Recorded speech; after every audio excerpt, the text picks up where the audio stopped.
FM, the night comes alive. এই ঘটনাটি আমাদেরকে যে রেমিটেন্স যোদ্ধা ভাই পাঠিয়েছেন ওনার নাম রাকিব, দেশের বাড়ি নরসিংদী জেলার মনোহরদী উপজেলার গোতাশিয়া ইউনিয়নের গোতাশিয়া গ্রামে। উনি মূলত যেই রোমহর্ষক ঘটনাটি পাঠিয়েছেন এটা ওনার বড় চাচার সাথে ঘটে গিয়েছে, অর্থাৎ ওনার বাবার বড় ভাই। চলুন মূল ঘটনায় ঢুকে যাই। ওনার যিনি বড় চাচা তার নাম হচ্ছে মোহাম্মদ শাহাবুদ্দিন।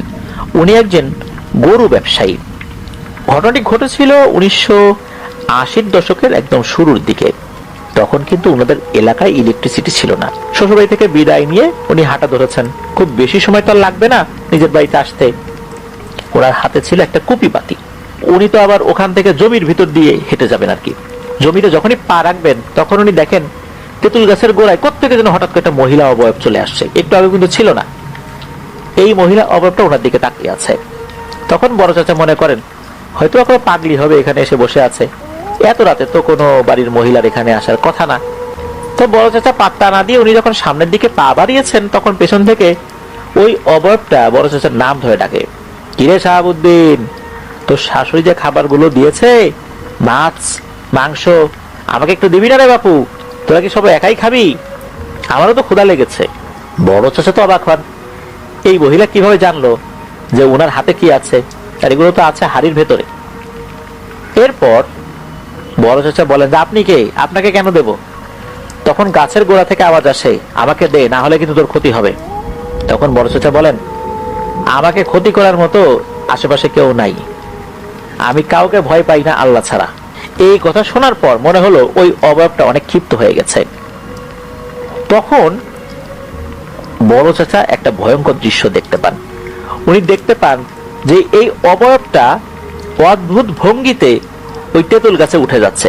ভঙ্গিটা এমন ছিল, কোনো মানুষ যদি মাটির উপরে দুই হাতের উপর ভর দিয়ে পা উপরের দিকে দিয়ে হাঁটার চেষ্টা করে কেমন দেখা যাবে, মনে হচ্ছে ওই অবয়বটা হাতের উপরে ভর করে দুই পা উপরের দিকে দিয়ে ওই তেঁতুল গাছ বেয়ে উপরের দিকে উঠে গেল। উঠে যাওয়ার পর ওই অবয়বটাকে আর দেখা যাচ্ছে না। তখন বড় চাচা বুঝতে পারেন যে এটা সাধারণ কোনো বিষয় না। ওই তো অনেক সাহসী ছিলেন, ওনার জায়গায় অন্য কেউ এখানে থাকে তো অনেক ভয় পেয়ে যেতেন। আর বড় চাচা তো গরুর ব্যবসা করতেন, অনেক রাত বিরেতে ওনাকে আসতে হতো বাড়িতে একা একা। আর মাছ ধরার ক্ষেত্রেও ওনার একটা দারুণ নেশা ছিল, বিশেষ করে রাতের বেলা মাছ ধরার ক্ষেত্রে। এই কারণে ভয় ডর ওনার মধ্যে খুবই কম ছিল। 5 ওয়াক্ত সালাত আদায় করতেন, হালকা দোয়া কালামও জানতেন। উনি নিজেকে সামলে নিয়ে হাঁটতে হাঁটতে যখন ওই ভিটার কাছে চলে এসেছেন, অর্থাৎ ওই দুই ভিটার মাছ বরাবর চলে এসেছেন, বাম পাশে একটা আর ওনার ডান পাশে একটা, তখন বড় চাচা দেখতে পান যে ভিটার মাঝে বসে আছে একটা অবয়ব, আর এই জিনিসটা কান্নাকাটি করছে। তখন বড় চাচা মনে করেছেন হয়তোবা এখানে যাদের দাফন করা হয়েছে এদের কোনো আত্মীয় স্বজন কান্নাকাটি করছে। মানবতার খাতিরেই উনি সামনের দিকে একটু এগিয়ে গিয়ে জিজ্ঞেস করেন যে আপনি কোন বাড়ি থেকে আসছেন। উনি এই চিন্তা করে এগিয়েছিলেন হয়তোবা একটু সুন্দর করে বুঝিয়ে বাড়িতে পাঠিয়ে দেওয়া যায়, এত রাতের বেলা এখানে থাকা তো ভালো না, তারপর মেয়ে মানুষ যদি কোনো ক্ষয়ক্ষতি হয়ে যায়, এই ভেবে উনি সামনের দিকে এগিয়ে গিয়েছেন। তখন উনি খেয়াল করেন ওনার বাম দিকে যে আর একটা ভিটা ছিল, ওই ভিটা থেকেও একটা সেম কান্নার শব্দ আসছে। এখন আর সামনে থেকে আসছে না, পেছন থেকে আসছে। তখন উনি বুঝতে পারেন যে এটা তো সাধারণ কিছু না। একটু আগে যে অবয়বটাকে উনি দেখেছিলেন, যেটাকে দেখে উনি এগিয়ে যাচ্ছেন, এখন সেটাকে আর দেখা যাচ্ছে না। এখন এই অবয়বটা যে শব্দ করছিল, এই শব্দটা অন্য ভিটা থেকে আসছে। তখন উনি বুঝতে পারেন যে ওই যে তেঁতুল গাছের ওইখানে যে অবয়বটা ছিল, নিশ্চয়ই এইটা ওনার পিছু লাগছে। এখনো তো উনি বাড়িতে যান নাই, যার কারণে এখনো ওনার পিছু নিয়ে এই খাবারগুলো হাতিয়ে নেওয়ার ফন্দি ফিকির করছে আর কি। চিন্তা করলেন ওই ভিটার দিকে যাবো না, এখন সোজা বাড়ির দিকে যাব। সোজা বাড়ির দিকে আগাতে থাকেন উনি। ওনার শ্বশুর বাড়ি আর ওনাদের বাড়ির মাছ বরাবর যে ধানি জমিগুলো আছে এগুলো উনি পিছন দিকে ফেলে এগিয়ে যাচ্ছেন। 10 থেকে 12 মিনিটের মতো সময় লাগে আর কি উনি যেখানে ছিলেন ওখান থেকে ওনাদের বাড়িতে আসতে। তখন উনি চিন্তা করলেন যেহেতু এই ধরনের ঘটনা ঘটছে, হাতে কুপি নিয়ে যদি দৌড় দেই আলো তো নিভে যাবে, আবার হাতে তো মাটির পাতিল রয়েছে, ঝাঁকিতে ভেঙেও যেতে পারে, চাইলেও আর জোরে জোরে দৌড়ানো যাবে না। হ্যাঁ, জোরে জোরে হাঁটা যেতে পারে। উনি জোরে জোরে হাঁটা শুরু করেছেন। ওই সময় আবার ধানি জমিতে ধান বা ফসল ছিল না, তখন হালকা শীতকাল ছিল, ফসলগুলো কেটে ফেলা হয়েছিল। উনি যখন হাঁটছিলেন জোরে জোরে, হঠাৎ করে উনি একটা শব্দ শুনতে পান। উনি যেই পথ দিয়ে যাচ্ছেন ওই পথের পাশে একটা স্যালো মেশিনের ঘর ছিল। এই ঘরের ভেতরে কিন্তু আলো জ্বলছিল। স্যালো মেশিনের ঘরটা ছিল টিন দিয়ে তৈরি। উনি একটা কটমট কটমট আওয়াজ, চপ চপ চপ চপ আওয়াজ শুনতে পান। মনে হচ্ছে কেউ অনেক শব্দ করে কোনো খাবার খাচ্ছে। উনি চিন্তা করলেন কোনো শেয়াল কুকুর মানুষের বাড়ি থেকে নিশ্চয়ই হাঁস মুরগি নিয়ে এসে এখানে খাচ্ছে। বড় চাচা একটু কৌতূহলী হয়ে ওই স্যালো মেশিনের ঘরের দিকে এগিয়ে যান। চিন্তা করেন ভেতরে তো আলো আছেই, যে জিনিসটা ভিতরে বসে খাচ্ছে ওটাকে তো দেখাই যাবে। উনি ওই ঘরের কাছে যান। প্রথমে চিন্তা করেছেন দরজাটা কি খুলবো, পরে আবার চিন্তা করেন না, খুলবো না। যদি কোনো পশু থাকে দরজা খোলার সাথে সাথে ভয় পেয়ে সে বাইরে বের হতে গিয়ে যদি আমাকে কামড়ে দেয় তখন তো হবে আর একটা ঝামেলা। উনি কি করেছেন, ওই যে টিনের যেই বেড়া, এই বেড়ার বিভিন্ন জায়গায় কিন্তু ছিদ্র হয়ে গিয়েছিল, বিশেষ করে জং পরে বিভিন্ন জায়গায় ছিদ্র হয়ে গিয়েছিল। উনি এরকম একটা ছিদ্রের সাথে এক চোখ লাগিয়ে দেখার চেষ্টা করেন ভেতরে আসলে হচ্ছেটা কি। উনি যখনই ওই ছিদ্র দিয়ে তাকিয়েছেন তখন এমন ভয় পান, কেননা উনি দেখতে পান যে ওই যে তেঁতুল গাছের পাশে যে অভাবটা বসেছিল, মনে হচ্ছে সেম অভাবটা উল্টো দিকে ঘুরে বসে আছে। তার সামনে কোনো কিছু শুইয়ে রাখা হয়েছে, মনে হচ্ছে মানুষ জাতীয় কিছু শুইয়ে রাখা হয়েছে। এই জিনিসটা কি করছে, সে ওই শরীর থেকে কিছু টেনে ছিঁড়ে ছিঁড়ে খাচ্ছে। উনি কিন্তু 10 সেকেন্ডের মতো তাকিয়েছিলেন। হঠাৎ করে কি হলো, ওই যে অবয়বটা, সেই অবয়বটা মনে হলো বুঝে গেল কেউ তাকে দেখছে। সে খাওয়া থামিয়ে দিল। খাওয়া থামিয়ে দিয়ে ঘাটটা আস্তে করে পেছন দিকে ঘুরিয়ে তাকালো। ঠিক সেই জায়গার দিকে তাকিয়েছে যেখানে এই বড় চাচা যেই ছিদ্রটা দিয়ে এই অভাবটাকে দেখছিলেন, ঠিক ওই বরাবর তাকিয়েছে। তখন দেখা গেল যে ওই অভাবটার হাতে একটা মানুষের হাত রয়েছে। মনে হচ্ছে এই হাতটাকেই সে চিবিয়ে চিবিয়ে খাচ্ছে। তখন এই অভাবটা কি করেছে, তার হাতে থাকা মানুষের হাতের অংশ বিশেষ ওই ছিদ্র বরাবর ছুঁড়ে মেরেছে। যেহেতু এই জিনিসটা বেড়ার উপরে ছুঁড়ে মেরেছে, এই কারণে সরাসরি তো বড় চাচার শরীরে এটা লাগেনি। যখনই এটা ছুঁড়ে মেরেছে ধরাম করে একটা শব্দ হয়েছে, তখনই বড় চাচা কয়েক হাত পেছনে সরে এসে উল্টো দিকে ঘুরে বাড়ির দিকে দিয়েছেন দৌড়। যা থাকে কপালে, হাড়ির খাবার যদি পড়েও যায় কোনো কারণে, এখন আর কিছু করে নাই, যান বাঁচাতে হবে। উনি তো দৌড় দিয়েছেন। উনি যখন দৌড় দিয়েছেন তখন পেছন থেকে থপ থপ থপ থপ শব্দ উনি শুনতে পান। উনি নিশ্চিত হন ওই জিনিসটা ওনার পেছনেই রয়েছে। 1 থেকে 2 মিনিট দৌড়ানোর পর যখন বড় চাচা ক্লান্ত হয়ে যান, তখনই উনি ওনার দৌড়ানো স্লো করে দেন। উনি তখন হেঁটে হেঁটে যাচ্ছিলেন। মেইন রাস্তায় উঠলে তখন 1 থেকে 1.5 মিনিটের মতো সময় লাগবে ওনার বাড়িতে পৌঁছাতে। তখন দেখতে পান আর একটা বিষয়, সেটা হচ্ছে ওনার হাতে তো কুপির আলো ছিল। আল্লাহর রহমতে কিন্তু কুপির আলো নিভে যায়নি। কুপির আলোতে ওনার একটা ছায়া দেখা যাচ্ছিল। কিন্তু হয় কি, যখনই উনি কিছুটা মোড় নেন, মোড় নেয়ার পর মনে হচ্ছে ওনার পেছনে আর একটা ছায়া রয়েছে। মনে হচ্ছে ওনাকে ফলো করে করে ওনার পেছনে কেউ হাঁটছে। অর্থাৎ একটু বাঁকা হলেই উনি পেছনে আর একটা ছায়া দেখতে পেতেন। তবে পেছন দিকে উনি তাকান নাই। বাড়ির কাছাকাছি যখন চলে এসেছেন উনি, তখন হঠাৎ করে একটা কর্কশ পুরুষালী কণ্ঠ উনি শুনতে পান। ওনাকে বলছে যে, শাহাবুদ্দিন, আমাকে কিন্তু তোর মাছ মাংস দিতেই হবে, তা না হলে কিন্তু তোর অনেক বড় ক্ষতি হয়ে যাবে। এর আগে কিন্তু নারী কণ্ঠ শুনেছিলেন, একটা নারী অবয়বকে দেখেছিলেন। এবার দেখি আবার পুরুষালী কণ্ঠ তার কানে ভেসে আসে। তবে এটা শোনার পর উনি আর পেছন দিকে তাকান নাই, এক দৌড়ে মেইন রোডে উঠে পড়েছেন। ওঠার পর উনি পেছন থেকে আর একটা শব্দ শুনতে পান। মনে হচ্ছে এই শব্দটা অনেক জোরে ফিস ফিস করে বলছে। এতক্ষণ তো বেশ কর্কশ কণ্ঠে গম্ভীর স্বরে বলছে, এবার ফিস ফিস করে বলছে, আমাকে দিলি না তো, মনে রাখিস তুই আজ থেকে আমার নজরে থাকবি। কোনো এক সময় হাতে যদি পাইছি আমার তোকে, তোর কিন্তু আমি জীবন নাশ করে দেব। তো এরপর আর কোনো কথা শোনেন নাই। বড় চাচা দ্রুত বাড়িতে চলে আসেন। উনি এতটাই ভয় পেয়েছিলেন যে উনি বাড়িতে এসে হাত মুখ না ধুয়ে শুয়ে পড়েন। এদিকে ওনার স্ত্রী অর্থাৎ বড় চাচি ওনার জন্য অপেক্ষা করে জেগেছিলেন। উনি জিজ্ঞেস করছেন কি হলো, এসে শুয়ে পড়লে যে হাত পা ধোবে না, খাবে না? তখন বড় চাচা বলেন যে, আমি খাবো না, আমি খেয়ে আসছি, তুমি দ্রুত খেয়ে শুয়ে পড়ো, কালকে তোমার সাথে কথা হবে, এখন আর কথা বলার মতো শক্তি আমার শরীরে নাই। এর পরের দিন ঘুম থেকে উঠে চাচিকে উনি বলতে থাকেন যে আমার সাথে এরকম এরকম ঘটনা হয়েছে। তখন চাচি বড় চাচাকে একটা বুদ্ধি দেন যে মসজিদের যিনি ইমাম সাহেব আছেন ওনার কাছে যাও, দোয়া কালাম পরে উনি ফু দিয়ে দেবেন, ইনশাল্লাহ সবকিছু ঠিকঠাক হয়ে যাবে। তখন বড় চাচা ওই দিন আসরের নামাজ পড়তে মসজিদে যান। উনি হুজুরকে বলেন সবকিছু।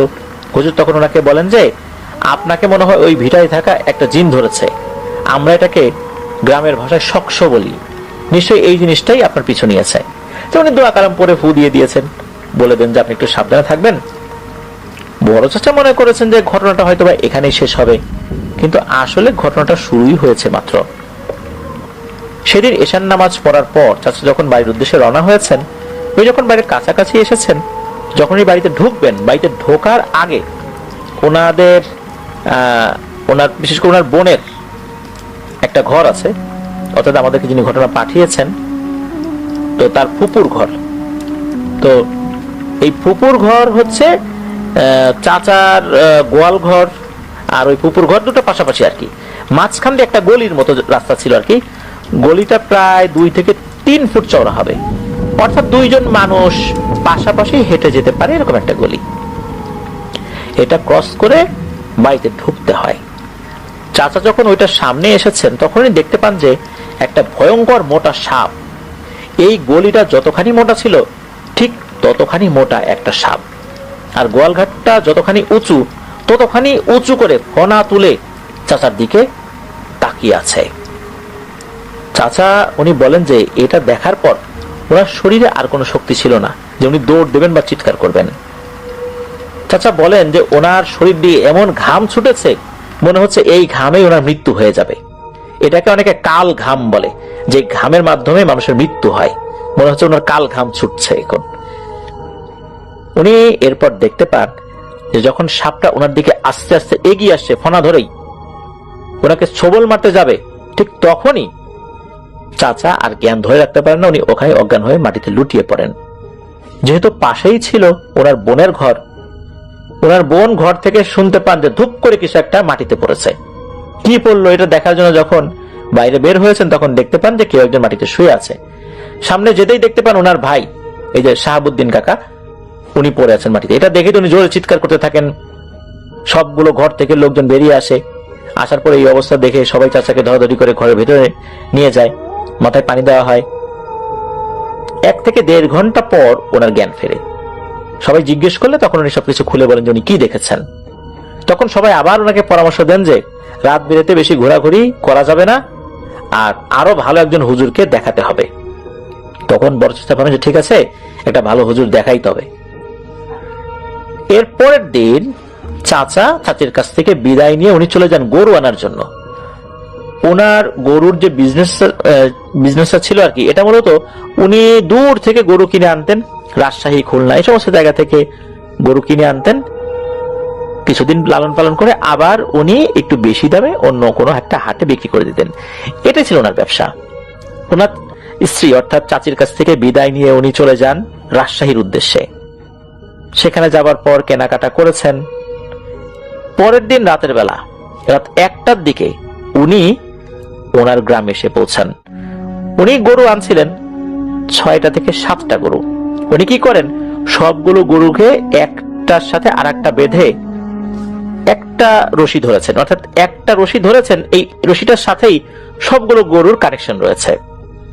উনি যখন এক হাতে দড়ি আর এক হাতে লাঠি, পকেটে বিড়ির প্যাকেটও ছিল, উনি আবার বিড়ি খাওয়ার বদ অভ্যাসও করে ফেলেছিলেন অনেক আগে থেকেই। উনি বিড়ি খাচ্ছেন, সামনের দিকে আগাচ্ছেন, এক হাতে লাঠি আছে আর এক হাতে গরুর দড়ি আছে। ওনার সাথে উনি যে একা গিয়েছেন ওখানে গরুর বাজারে তা কিন্তু না, ওনার মতো আরো ওই গ্রামে বেশ কয়েকজন ছিল, তারাও গরু এনেছিলেন। ওনারা যখন গরু আনতেন তখন একটা পরিবহনে করে নিয়ে আসতেন, বাড়ির কাছাকাছি এসে ওই গাড়িটা ছেড়ে দিতেন, কারণ ওই ধরনের গাড়ি বা ট্রাক গুলো তো আর গ্রামের মধ্যে ঢুকতে পারে না। যে যে কয়টা গরু আনে সেগুলো নিয়ে সে তো তার মতো করে চলে যায়। তো ওনার সাথে যারা গিয়েছেন তারাও তাদের গরু নিয়ে বাড়িতে চলে গেছে। এখন তো উনি একাই গরুগুলোকে নিয়ে বাড়িতে যেতে হবে। উনি যখন বাড়ির কাছাকাছি আসছেন তখনও রাস্তাতেই আছেন, হঠাৎ করে দেখতে পারেন একটা ভয়ঙ্কর দৃশ্য। ওই যে সেই দিন রাতে দুই ঘরের মাঝখানে যে গলিটা আছে ওই গলির ভিতরে যেই ভয়ঙ্কর মোটা সাপটা ছিল, ওই সাপটা এবার রাস্তাটা এপাশ ওপাশ করে শুয়ে আছে। এইবার তো বড় চাচা ভয় পেয়ে যান যে এই জিনিসটা ওনার পিছু ছাড়েই নাই। উনি যে দোয়া কালাম জানতেন, টুকটাক দোয়া কালাম ওনার যা জানা ছিল আর কি, এগুলো তো উনি পড়া শুরু করেছেন। পড়ার পর রাস্তা থেকে এক মুঠো মাটি তুলে ওই মাটির দিকে সেই দোয়াগুলো পরে ফু দিয়ে ওই সাপের দিকে যখনই ছুঁড়ে মেরেছেন, তখন মনে হলো যে এই সাপের শরীরে কেউ একটা সজোরে আঘাত করেছে। সাপের শরীরে বা এরকম কেঁচো জাতীয় জিনিসের শরীরে কেউ যদি হঠাৎ করে আঘাত করে, এগুলো যেভাবে নড়াচড়া করতে থাকে, ছটফট করতে থাকে, টিকটিকি ল্যাচ কেটে গেলে যেভাবে লাফালাফি করতে থাকে, মনে হলো ওই সাপটা ওরকম শুরু করেছে এবং এটা সাইজও ছোট হতে শুরু করেছে। এরকম হতে হতে এই সাপটা ওই রাস্তার পাশ থেকে কোথায় যেন মিলিয়ে গেল। উনি কিন্তু ওখানে দাঁড়িয়েই আছেন। উনি এরপর আস্তে আস্তে বাড়ির উদ্দেশ্যে আবার রওনা দিয়েছেন। ওনার বাড়ির কাছাকাছি একটা মসজিদ রয়েছে, ওই মসজিদের কাছাকাছি যখন এসেছেন, তখন ওই মসজিদের বাইরে একটা খাটিয়া দেখতে পান। ওই এলাকায় নাকি একটা নিয়ম ছিল যে খাটিয়াতে যদি কোনো লাশ নিয়ে যাওয়া হয়, ওই খাটিয়াটা মসজিদের বাইরে কয়েকদিন রেখে দেওয়া হতো। তো ওই খাটিয়াটা রেখে দেওয়া হয়েছিল। ওই এলাকায় একজন মারা গিয়েছিলেন, এটা উনি জানতেন, তার জানাজা উনি পড়েছিলেন, হয়তো এই কারণে খাটিয়াটা বাইরে রেখে দেওয়া হয়েছে। তো উনি দেখতে পান ওই খাটিয়ার ভেতরে সাদা কাফনে মোড়ানো কিছু একটা রয়েছে। তখন উনি ভয় পান যে কি ব্যাপার, এখানে লাশ আসলো কি করে? রাতের বেলা এখানে তো লাশ থাকার কথা না, লাশ থাকলে ওই সাথে আরো লোকজন থাকবে। তখন বুঝতে পারেন ওই যে রাস্তার সাপের একটা ঘটনা যেটা ঘটেছে একটু আগেই, এটা মনে করেন। উনি চিন্তা করলেন যে না, এই জিনিসগুলো থেকে উনি আর কোনোভাবেই মুক্তি পাচ্ছেন না, এখন আবার এটা এইভাবে সামনে এসেছে। তখন ঘটে একটা ঘটনা, একটু আগে সাপ যখন ছিল তখন কিন্তু ওনার সাথে থাকা গরুগুলো একদম শান্তই ছিল, কিন্তু এবার ওনার গরুগুলো খুব অস্থির হয়ে যায়, অস্থির হয়ে গেছে, ছোটাছুটি করার চেষ্টা করছে। এখন যেটা হয়, গরুগুলো দৌড়ানো শুরু করেছে আর কি। উনি তো এখন গরুগুলো ছেড়ে দিতে পারছেন না, গরুগুলো তো নতুন, এই গরুগুলো তো তার মালিকের বাড়ি চেনে না। এখন যদি এগুলো ছুটে যায়, পুরো গ্রাম ভরে দৌড়ে বেড়াবে, তখন হবে আর একটা সমস্যা। উনি তো গরুর দড়িটা অনেক কষ্টে ধরেই রেখেছেন, আর গরুগুলোকে উনি কন্ট্রোল করে ওনার বাড়িতে নিয়ে আসার চেষ্টা করছেন। বাড়ির কাছাকাছি আসার পর হঠাৎ করে ওনার হাত থেকে গরুর দড়িগুলো ছুটে যায়। তখন উনি খুব চিন্তিত হয়ে পড়েন, এইবার ওই গরুগুলো কোথায় যাবে? নতুন গরু, এই গরুগুলোকে তো উনি আগে পালেন নাই যে গরুগুলো তার বাড়ি চিনে গোয়াল ঘরে উঠে যাবে। উনি দেখলেন গরুগুলো মনে হলো কোন দিকে ছুটে ছুটে চলে গেল। গরুর গলায় যে দড়িগুলো বাঁধা ছিল, একটার সাথে আরেকটা কানেক্ট করা ছিল, এগুলো মনে হলো ছুটে গেল, একটা আরেকটার দিকে চলে গেল। উনি এই রাত বিরেতে এখন 5-6টা গরু বা 6-7টা গরু এখন উনি কিভাবে খুঁজে বের করবেন? ওনার তো মাথায় আর কাজ করে না। তখন চিন্তা করলেন, যাই দ্রুত বাড়িতে যাই, বাড়িতে যাওয়ার পর বাড়ির লোকজনকে ডেকে তুলি, কারণ গরুগুলো কিনে আনছি, এগুলো তো আবার বিক্রি করতে হবে, কারণ এটাই তো ওনার পুঁজি, মূলধন। এগুলো যদি হারিয়ে যায় তাহলে পরবর্তীতে উনি গরু কিনবেন কিভাবে? উনি বাড়িতে যান, বাড়িতে যাওয়ার পর ডাকাডাকি শুরু করেছেন। ওনার স্ত্রী বাইরে বেরিয়ে আসেন, অর্থাৎ চাচি বাইরে বেরিয়ে আসেন। আসার পর বলছেন যে এই তাড়াতাড়ি বাইরে বের হও, গরুগুলো তো ছুটে গেছে, এই গরুগুলো তো সংগ্রহ করতে হবে, আরো লোকজন লাগবে। তখনই বলেন যে গরুগুলো তো সব গোয়াল ঘরে, আমি গোয়াল ঘরে গরুর শব্দ শুনলাম, তাহলে গরুগুলো গোয়াল ঘরে কিভাবে আসলো? নতুন গরু, ওরা তো আর গোয়াল ঘর চেনে না। এটা শোনার পর চাচা তো বেশ অবাক হন, আসলে কি তাই? উনি সত্যি গোয়াল ঘরে গিয়ে দেখেন সবগুলো গরু ওই গোয়াল ঘরেই রয়েছে, অথচ নতুন গরু, তাদের কিন্তু গোয়াল ঘর চেনার কথা নয়। চাচি বলছেন নিশ্চয়ই তুমি এগুলো বেঁধে রেখেছো, তা না হলে এগুলো কে বাঁধবে? নতুন গরু। চাচা বলেন না তো, আমি তো বাঁধি নাই, ঘটনা তো এই ঘটেছে। তখন চাচি রাতের বেলা এটা নিয়ে আর বেশি কথা বলেন নাই। পরদিন সকালবেলা গরুগুলোর জন্য নতুন করে দড়ি আনা হয়, কিছু দড়ি বানানো হয়, তারপর ওদেরকে গোসল করানো হয়, খাওয়ানো হয়, গরুর শিংয়ের মধ্যে তেল দেওয়া হয়, মানে যত যত্ন আত্তি করা যায় আর কি, সেগুলোর কাজ চলতে থাকে। ওই দিন দুপুরবেলা নরসিংদী জেলার মনোহরদী উপজেলার হাতিরদিয়া নামে একটা বাজার রয়েছে, যেখানে প্রতি রবিবার গরুর হাট বসে। সিদ্ধান্ত হয় ওই হাটেই নেওয়া হবে গরু। তখন বড় চাচা, এই যে আমাদেরকে যিনি ঘটনা পাঠিয়েছেন, অর্থাৎ এই যে আমাদের রাকিব ভাই, এই রাকিব ভাই ওনার যে বাবা, রাকিব ভাইয়ের বাবা, তাকে সাথে করে বড় চাচা বাজারে নিয়ে যান। ওই সময়ে ওনার বাবার বয়স 15 থেকে 18 বছরের মধ্যে ছিল আর কি। তো ওনাকে নিয়ে যান, গরুর সংখ্যা বেশি, তাই একজন সাথে থাকলে তো সুবিধাই হবে। আল্লাহর রহমতে দিনটা ভালোই যায়, ওনারা সফলভাবে সবগুলো গরু বিক্রি করতেও পারেন। আর এই জন্য বড় চাচা চিন্তা করলেন যে এই যে রাকিব ভাইয়ের যিনি বাবা, তাকে কিছু খাইয়ে দেই, আসছে ছেলেটা কষ্ট করে, না হলে বলবে যে বড় ভাই আমার কিছুই খাওয়ালো না, শুধু কষ্টই করালো। এই কথা চিন্তা করে দুইজন মিলে একটা হোটেলে ঢুকলেন, বেশ ভালো ভালো খাবার খেলেন। তারপর বাড়ির জন্য কিছু খাবার কিনে নিলেন, আরো কিছু বাজার সদাই কিনলেন আর কি। এরপর বাড়ির দিকে রওনা হলেন। বাড়িতে ঢোকার আগ মুহূর্তে ওনাদের মেইন মাটির রাস্তার পাশে 4টা গাছ ছিল আর কি। আম গাছ, তাল গাছ। তাল গাছ ছিল 2টা, আম গাছ ছিল 1টা, আর একটা গাছ ছিল, মানে এটা হলো 2টা করে, তাল গাছ 2টা, আম গাছ 2টা।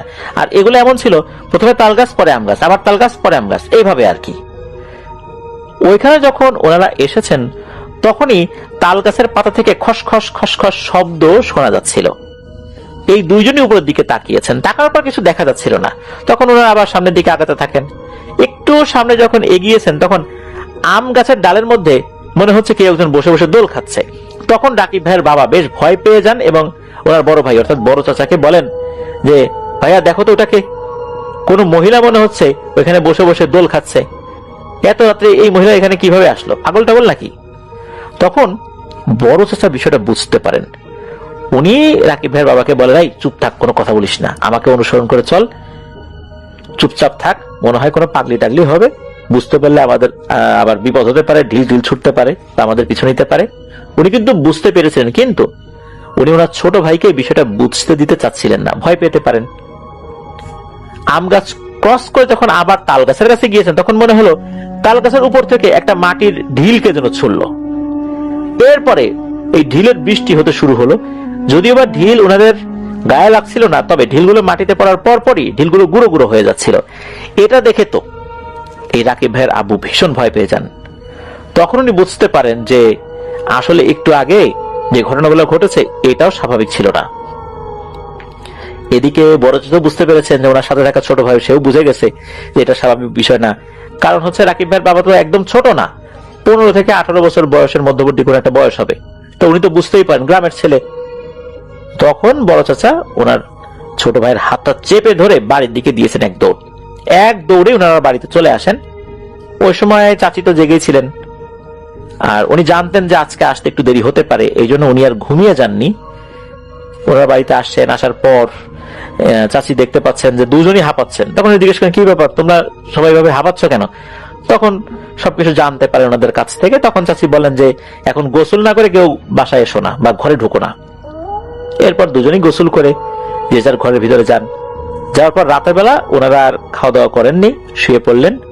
পরের দিন সকালবেলা চাচি এই যে ঘটনাটা এই রাকিব ভাইয়ের দাদি সহ এলাকার আশেপাশের যারা ছিলেন আর কি তাদের সাথে শেয়ার করেন। তখন সবাই বলতে থাকে যে বাঘের ভিটা যে বাজার রয়েছে, এই বাঘের ভিটা বাজারের মাওলানা সাইফুল হুজুরের কাছে যাওয়ার জন্য।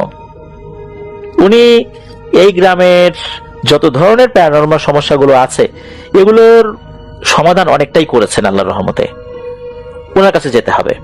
তখন বড় চাচা বলেন, ঠিক আছে পরের দিন যাব। পরের দিন যাওয়ার কথা বলে ওনার মনে থাকে না ব্যস্ততা, ওনার আবার মনে পড়ে আর একটা হাটে যেতে হবে, সেখানে গরু কিনতে হবে। এরকম চিন্তা করার কারণে পরের দিনের বিষয়টা ওনার মাথায় আর থাকে না। উনি বিষয়টা অনেকটাই গুরুত্ব দেওয়া কমিয়ে দিয়েছিলেন, এই জন্যই বলতো ওনার মাথায় ছিল না। এরপর কয়েকদিন কেটে গেল। একদিন বড় চাচা আবার রাকিব ভাইয়ের আব্বুকে নিয়ে মাছ ধরার উদ্দেশ্যে রাতের বেলা বাইরে বেরিয়েছেন। যেহেতু বড় চাচার একা রাতের বেলা চলাচল করা নিষেধ ছিল, তাই ওনারা দুজন মিলে মাছ ধরার উদ্দেশ্যে বের হয়েছেন, যেটাকে ওনাদের গ্রামের ভাষায় নাকি আলো মারা বলে। মানে একটা লাইট হাতে থাকবে আর একটা টেটা থাকবে। রাকিব ভাইয়ের আব্বুর কাছে একটা ছোট টেটা ছিল আর বড় চাচার কাছে একটা বড় টেটা ছিল। ওরা পানিতে নেমেছেন, হালকা শীতকাল ছিল, বৃষ্টিও নাই, খালের পানিও অনেকটা কম ছিল। যার কারণে ওনারা মূলত মাছ ধরতে যাওয়ার পরিকল্পনা করেছিলেন। আস্তে আস্তে মাছ ধরছিলেন। মাছ ধরতে ধরতে একটা পর্যায়ে ওনারা দেখতে পান যে একটা বড় মাছ কারেন্ট জালের মধ্যে আটকা পড়েছে।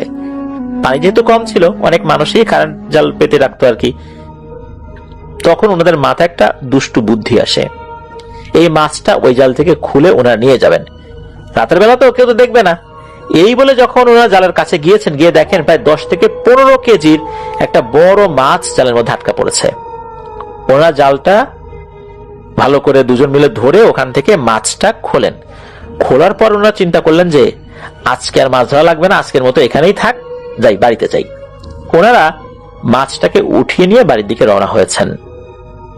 তখন হঠাৎ করে ওনারা শুনতে পান পেছন থেকে কেউ বলছে, এই জিনিসটা আমার, এটা আমাকে দিয়ে যা, না হলে কিন্তু তোর অনেক ক্ষতি হবে রে। তখন বড় চাচা মনে করেন, মনে হয় ওই যে সেই দুষ্টু জিনটা মাঝে মাঝে আমার বিরক্ত করতে আসে, এইটা আসছে। এখন ওনারা দুজন মিলে তখন দৌড় দিয়ে রাস্তায় উঠে পড়েন। পথ দিয়ে যাচ্ছিলেন, তখন কিন্তু কেউ একজন ফিস ফিস করে বলছে, এটা আমার বাচ্চা, এটা আমাকে দিয়ে যা, না হলে কিন্তু আমি তোদেরকে ছাড়বো না রে। রাকিব ভাইয়ের আব্বু এবং বড় চাচা দুজনই কিন্তু এই কথা শুনছিলেন। ওনারা দৌড়ে বাড়িতে আসেন, পেছন দিকে তাকিয়েও দেখেন নাই যে কেউ আছে কি নাই। আসার পর ওই রাত্রেই বড় চাচার স্বপ্নে দেখেন এক আলখেল্লা পরিহিত লম্বা একটা লোক ওনাকে বলছে, আমার ছেলেটাকে তুই ধরে নিয়ে আসছিস, ওটাকে ছেড়ে দে, না হলে তোদের বংশকে কিন্তু আমি নির্বংশ করে দেব। পরের দিন সকালে উঠে বড় চাচা এই স্বপ্নটাকে আর পাত্তাই দেন না। কিন্তু চাচি যখন রান্না করতে গিয়েছেন তখন দেখেন পাতিল থেকে মাছ উধাও। সবাই মনে করলো হয়তো চোর নিয়ে গেছে। এর পরের দিন বড় চাচা আবার গরু কিনতে খুলনা চলে যান। সেদিন ছিল হালকা বৃষ্টি ভেজা রাত, কুয়াশার মধ্যে হালকা পানি পড়ে এরকম আর কি। এর পরের দিন রাত 12টার দিকে যখন বড় চাচা বাড়িতে আসেন, হাত পা ধুয়ে খাবার খান, রাত যখন 1টার মতো বাজে তখন ওনার ওয়াশরুমে যাবার দরকার হয়। গ্রামের ওয়াশরুমগুলো তো ঘর থেকে একটু দূরেই থাকে, আর এই দূরে থাকার কারণ হলো ঘরের পাশে ওয়াশরুম থাকলে নাকি শয়তান জিন ভূতের আস্তানা হয়ে যায় ওই বাড়িটা। এই জন্য নাকি গ্রামের অনেকেই ওয়াশরুমটা ঘর থেকে দূরে তৈরি করেন। তো বড় চাচা ওয়াশরুমে গিয়েছেন, গিয়ে দেখেন ওয়াশরুমের দরজার সামনে সেই আলখেল্লা পরিহিত লোকটা দাঁড়িয়ে আছে, যাকে উনি স্বপ্নে দেখেছিলেন। বড় চাচা তো ওখানে শক্ত হয়ে দাঁড়িয়ে যান। অবয়বটা কয়েক কদম সামনে এগিয়ে আসে। আসার পর বড় চাচাকে এমন জোরে একটা থাপ্পড় মেরেছে যে এক থাপ্পড়ে উনি দাঁড়ানো অবস্থা থেকেই ধপাস করে মাটিতে পড়ে যান। তখন ওই লোকটা বলতে থাকে, তোর বংশ তো আমি শেষ করবো রে, আমার ছেলেকে তোরা ধরে নিয়ে আসছিলি, খেতে তো পারিস নাই, আমরা তো নিয়ে গেছি, তবে তোকে আমি ছাড়বো না রে বাপু, তুই আমার অনেক বড় ক্ষতি করছিস, তুই আমার ছেলেকে মারতে গেছিলি, তোর এত বড় সাহস, তোকে বললাম তারপর তুই ছাড়লি না। এরপর নাকি ওই আলখেল্লা পরিহিত লোকটা তার জামার ভেতর থেকে একটা ধারালো ছুরি বের করে, ছুরি বের করে বড় চাচার দিকে এগিয়ে আসতে থাকে। তখন কি মনে করে ঘর থেকে আবার চাচিও বাইরে বের হয়ে আসেন। এসে দেখতে পান যে বড় চাচা কার কাছে যেন কাকুতি মিনতি করতেছে তাকে ছেড়ে দেবার জন্য। তখন চাচি চিৎকার করে বলছে, এই কি ব্যাপার, কার সাথে কথা বলো, কে? যখনই উনি বলেছেন তখন নাকি ওই আলখেল্লা পরিহিত লোকটা অদৃশ্য হয়ে যায়। এদিকে চাচি চাচার কাছে চলে আসেন, কি হয়েছে দেখা গেল চাচা ভয়ে থরথর করে কাঁপছেন। এই অবস্থা দেখে চাচি তো চিৎকার চেঁচামেচি শুরু করেছেন, অন্য ঘর থেকে লোকজন চলে আসে। তখন বড় চাচা সবাইকে সব কথা খুলে বলেন আর কি। তখন দাদা অর্থাৎ রাকিব ভাই দাদা বলেন যে, তুই কি সেই মৌলানা সাইফুল হুজুরের কাছে গিয়েছিলি? ওই বলেন, না আমি তো যাই নাই। তখন তো সবাই ইচ্ছা মতো ওনাকে বকাঝকা শুরু করছে। সবাই বলে যে কালকেই যাবি, না হলে মনে হয় তোকে আর বাঁচানো যাবে না, কি আর করা। পরের দিন দুপুর বেলা বড় চাচা চলে যান সেই বাঘের ভিটা বাজার মাদ্রাসায়, গিয়ে দেখেন হুজুর ক্লাসে আছেন। হুজুর যখন একটু ফ্রি হন হুজুরকে সবকিছু খুলে বলেন। তখন হুজুর বলেন, ঠিক আছে আমি আসরের নামাজের পর আপনাদের বাড়িতে যাব। হুজুর আসরের নামাজ পড়ে এই বাড়িতে আসেন। আসার পর উনি বলেন যে, আচ্ছা আপনি আমার কাছে আসেন তো, মানে বড় চাচাকে কাছে ডাকেন। তারপর হুজুর চোখ বুঝে কিছু একটা করতে থাকেন। কিছুক্ষণ পর উনি বলতে থাকেন, ওই যে জিনটা মূলত বড় চাচার কাছে তরকারি দাবি করেছিল, মূলত সে তখন থেকেই নাকি এই বড় চাচার পেছনে পড়েছিল। আর ওই যে বড় মাছটা পাওয়া গিয়েছিল এইটার সাথে কিন্তু ওই আগের জিনটার নাকি কোনো সম্পর্ক নাই। এই মাছটা ছিল এক জিন সর্দারের ছেলে। তার ছেলেটা নাকি আসছিল খেলা করার জন্য, জানার মধ্যে আটকে গেছে, আর ওটাকেই ওনারা ধরে নিয়ে এসে খাওয়ার একটা পরিকল্পনা করেছিলেন।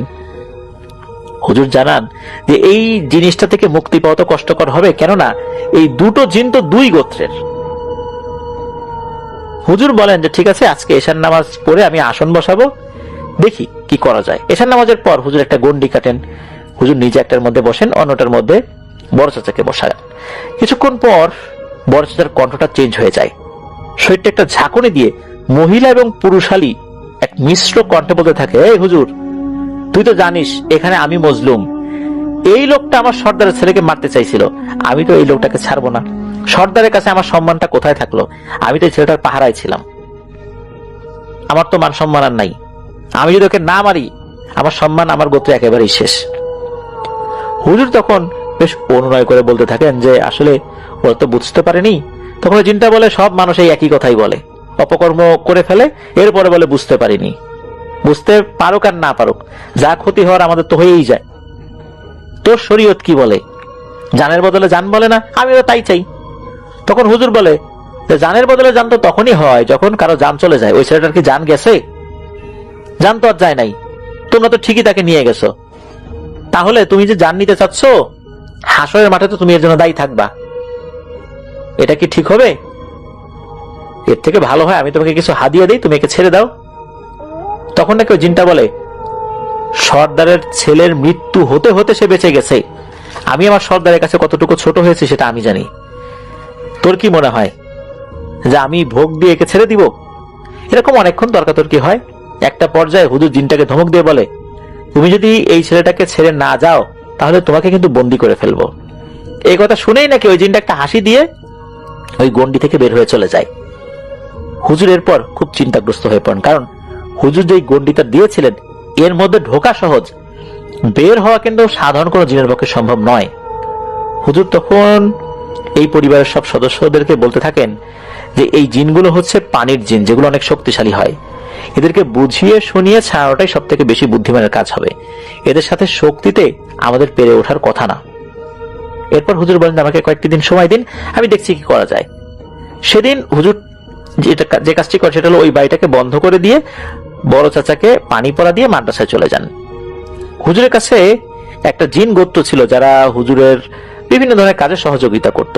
হুজুর সেই জিনদেরকে ডাকেন, তাদেরকে বলতে থাকেন যে আপনারা আমাকে একটু সাহায্য করেন, ওই জিন সর্দারের কাছে আমার খবরটা নিয়ে যান, ওনাকে একটু বুঝিয়ে বলেন যে ওই লোকটাকে ছেড়ে দেবার জন্য। হুজুরের কথা মোতাবেক ওনার অনুগত জিনগুলো সর্দারের কাছে চলে যায়। অর্থাৎ এই যে মাছরূপী জিনটাকে বড় চাচা এবং রাকিব ভাইয়ের বাবা নিয়ে এসেছিলেন, এই জিনের বাবা, এই জিনটা যেই গোত্রের আর কি, এই গোত্রের সর্দার, মূলত এই সর্দারের কাছে খবর নিয়ে যাওয়া হয়। সর্দার হুজুরের চিঠি পাওয়ার পর ওই জিনদেরকে বলেন যে ঠিক আছে, বুঝতে পারলাম সবকিছুই, উনি তো ভালো মানুষ, ওনার অনেক সম্মান আছে, মানুষের সবসময় উপকার করেন, হুজুরের খাতিরে এই লোকটাকে আমরা ছেড়ে দিব, তবে হুজুরকে বলে দিবেন যে ওই লোকটা যেন আর কোনোদিন এই সাইডে না আসে, বিশেষ করে এই সাইডের পানিতে মাছ মারতে না আসে, এটাই হচ্ছে আমার নির্দেশনা। এই কথাগুলো শুনে হুজুরের জিনগুলো ওখান থেকে চলে আসে। আসার পর হুজুরের কাছে সব কথা বলে। পরের দিন ফজরের নামাজ পড়ে হুজুর এই রাকিব ভাইদের বাড়িতে আসেন, এসে সব কথা খুলে বলেন এবং বড় চাচাকে অনেক সতর্ক করে দেন যে আপনি ওখানে মাছ মারতে যাবেন না, আর রাত বেরিতে একা হাঁটাচলাও করবেন না। এরপর থেকে কিন্তু চাচার সাথে আর তেমন কিছু ঘটছিল না। ঘটনা কিন্তু এখানেই শেষ না, এখনো কিন্তু আরো বড় একটা অংশ বাকি রয়ে গেছে। এরপর 1 মাসের কাছাকাছি সময় পার হয়ে যায়, তখন আর বড় চাচার সাথে তেমন কিছু ঘটছিল না। মোটামুটি 25-26 দিন পর শুরু হয় বড় চাচার সাথে আবার কিছু ঘটনা। মূলত ওনার একার সাথে না, পরিবার সবার সাথেই এই ঘটনা ঘটতে থাকে। যেমন কেউ ওয়াশরুমে গেলে রাতের বেলা সাদা অবয়ব দেখতে পেত, মুরগির খোপ থেকে মুরগি পাওয়া যেত না, একদমই হারিয়ে যেত, ঘরের জিনিসপত্র একদম ওলট পালট অবস্থায় থাকতো। আবার রাতের বেলা ওনাদের গোয়াল ঘরে ঢুকে গরুগুলোকে কে যেন ছেড়ে দিত বাইরে, রশিগুলো খুলে দিয়ে গোয়াল ঘরের দরজা খুলে দিত, এই গরুগুলো বিভিন্ন জায়গায় ছুটে চলে যেত। এরকম টুকটাক ঘটনা কিন্তু ঘটছেই। যেদিন ঘটনাটা একটু তীব্র হয় সেদিন রাত্রে বড় চাচা বাজার থেকে ফিরছিলেন, হাতে ছিল বাড়ির মানুষের জন্য তেলে ভাজা কিছু খাবার। যখনই উনি রাস্তার মাঝামাঝি এসেছেন তখন আশেপাশে দেখা গেল কোনো বাড়িঘর নাই, মানে ওই মেইন যে রাস্তা মাঝ বরাবর আসলে আশেপাশে কোনো বাড়িঘর দেখা যায় না আর কি। তখনই দেখেন একটা সাদা অবয়ব ওনার রাস্তার এক পাশে দাঁড়িয়ে আছে। চাঁদনি রাত, উনি দেখতে পারেন যে ওটা একটা পুরুষ লোক। উনি ভাবেন হয়তো কোনো লোক ভয় পাচ্ছে, এজন্য কারোর জন্য অপেক্ষা করছে, একসাথে যাবে বলে। এই ভেবে বাবা অর্থাৎ বড় চাচা আর কি, বড় বাবা বলে সম্বোধন করেন রাকিব ভাই, এই ভেবে উনি তো ওই লোকটার কাছে যান, গিয়ে বলেন যে কি ভাই, বাড়িতে যেতে ভয় পাচ্ছেন একলা একলা, চলেন আমার সাথে চলেন। এই কথাটা যখন উনি বলেছেন তখন দেখা গেল যে এই লোকটা, ওনার মাথায় একটা পাগড়ি ছিল, এই পাগড়ির যে নিচের অংশ, লেজের মতো যে অংশটা থাকে, এইটা সামনের দিকে ঘুরিয়ে ওনার মুখমণ্ডলটা কিন্তু ঢেকে রেখেছিলেন। এরপর ওনার মুখটা খুলে দেন, পাগড়ির ওই অংশটা যখন মুখের উপর থেকে সরিয়ে দেন তখন দেখতে পান যে এইটা একটা বয়স্ক লোক, মুখ দিয়ে অনেক রক্ত ঝরছে, আর ওনার যে মুখমণ্ডলটা এটা গোল আর চ্যাপ্টা, আর এই লোকটা শব্দহীন ভাবে হাসছে, মুখে কোনো দাঁতও নাই, নাকটা বেশ উঁচু এবং লম্বা। এরপর ওই অবয়বটা বড় চাচাকে বলতে থাকে, কি রে বেটা, আজকে কোথায় পালাবি? ওই দিন তো তরকারি দিলি না, এতদিন অনেক চেষ্টা করছি তোকে মারার, কিন্তু তোকে তো একলা পাই নাই রে। যখন এই কথা ওই জিনিসটা বলেছে তখন তো বড় চাচা দিয়েছেন এক ভৌ দৌড়। উনি দৌড়াচ্ছেন, উনি শুনতে পান যে পেছন থেকে ধূপধাপ শব্দ করে কিছু একটা আসছে। উনি পেছন দিকে না তাকিয়ে এক দৌড়ে বাড়িতে চলে আসেন। সব থেকে অবাক করা বিষয় হচ্ছে ওনার হাতে যে তেলে ভাজা জিনিসগুলো ছিল, বেগুনি, আলুর চপ, পেঁয়াজু, এইসব আর কি, উনি বাড়িতে আসার পর ওনার স্ত্রী মানে চাচির কাছে যখন দিয়েছেন তখন চাচি এটা খুলে দেখেন এর ভিতরে কিছুই নেই, খালি কাগজের ঠোঙা আর কি, এর ভিতরে কিছুই নেই। এর ভিতরে যে আসলে কিছু জিনিস ছিল তার প্রমাণ হচ্ছে এই জিনিসগুলো তো তেলে ভাজা, এই তেলগুলো ওই কাগজের সাথে লেগে আছে, এটা বোঝা যাচ্ছে। কাগজের সাথে তেল লাগলে কিন্তু ওই জায়গাগুলো অনেকটা ভিজে ওঠে, এরকম বোঝা যাচ্ছে আর কি।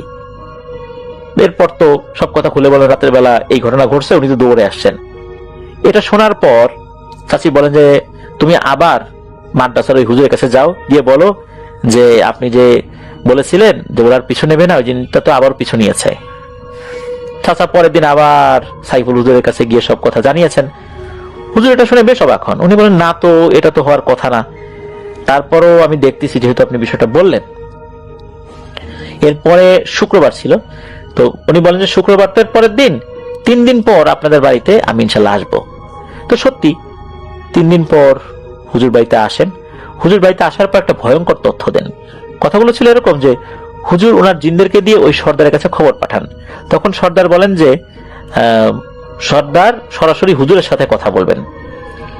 সর্দার হুজুরকে দাওয়াত দিয়েছেন তাদের দেশে যাবার জন্য। তখন ওই সর্দার বলেন যে আমি কিভাবে আপনাদের দেশে যাব। তখন ওনার একটা রাস্তা বাতলে দেন। ওই যে স্যালো মেশিনের যে ঘরটা, যেই ঘরটার ভেতরে চাচা একটা শব্দ শুনেছিলেন আর কি, ওই স্যালো মেশিনের ঘরের কাছাকাছি একটা জায়গায় কিন্তু বেশ বড় পুকুরের মতো একটা জায়গা ছিল। তখন নাকি বলা হয়েছিল যে নির্দিষ্ট একটা সময় দেওয়া হয়েছিল যে ওই সময় আপনি ওখানে যাবেন একা একা। একটা দোয়াও শিখিয়ে দেওয়া হয়েছিল। এই দোয়াটা পড়ার পর পানির ভেতরে একটা সিঁড়ি ভেসে উঠবে, ওখানে আপনাকে নিয়ে যাওয়ার জন্য কয়েকজন প্রহরীও থাকবে। আপনার কিছুই করার দরকার নেই, আপনি শুধু ওই সিঁড়ির উপর উঠে দাঁড়াবেন, সিঁড়িটা একা একা পানির নিচে চলে যাবে। এরপর আপনি ওই জিনেদের সাথে দেখা করতে পারবেন, ওই সর্দারের সাথে দেখা করতে পারবেন। সত্যি তাই হয়। উনি ওখানে গিয়েছেন, সেই দোয়া পড়েছেন, উনি দেখেন যে পানির ভেতর থেকে একটা সিঁড়ি ভেসে উঠেছে। অন্ধকারে ওই সিঁড়িটা বেশ উজ্জ্বল ছিল। এই সিঁড়ির দুই পাশে দুটো প্রহরী দাঁড়িয়ে আছে। দেখতে তাদের মানুষের মতো দেখা যাচ্ছিল, তবে তাদের হাতে বল্লম জাতীয় দুটো জিনিস ছিল। এই প্রহরী দুটো সালাম দিলেন এবং বললেন যে আপনি আমন্ত্রিত, আসেন আমাদের সাথে। হুজুর সালামের জবাব দিয়ে উনি সিঁড়ির উপর উঠে দাঁড়ালে ওই জিনিস আস্তে আস্তে পানির নিচে তলিয়ে যেতে থাকলো। হুজুর ভয় পাচ্ছিলেন যে আস্তে আস্তে উনি পানির নিচে তলিয়ে যাচ্ছেন।